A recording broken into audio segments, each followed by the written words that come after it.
The files and data that control the FrameMaster roll forming machine are generated by FRAMECAD Detailer and can be exported to the machine via a wired or wireless network, memory stick or floppy disk.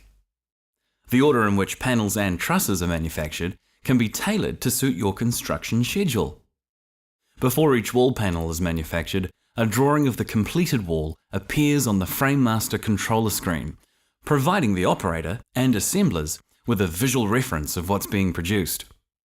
The components of the wall are manufactured in a predetermined order to ensure the most efficient assembly sequence.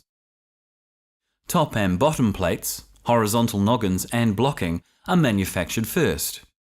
Then the studs are produced from left to right. This makes assembly faster and easier. Each component is printed as it is manufactured, with details that identify how it is to be assembled. The company name, project name, time of manufacture or other unique information can also be printed on each component, allowing complete traceability as part of the FRAMECAD quality system. FRAMECAD's quality program helps to ensure that you produce steel framing that complies with international standards. It is critical that you inspect steel coils when you receive them into your factory, and that you inspect the quality of product during and after the manufacturing process. The steel coil should be stored near the decoiler to minimize downtime when changing coils.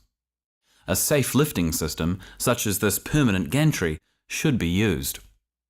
Make sure that each time a new coil is loaded, it is first inspected and the coil information recorded.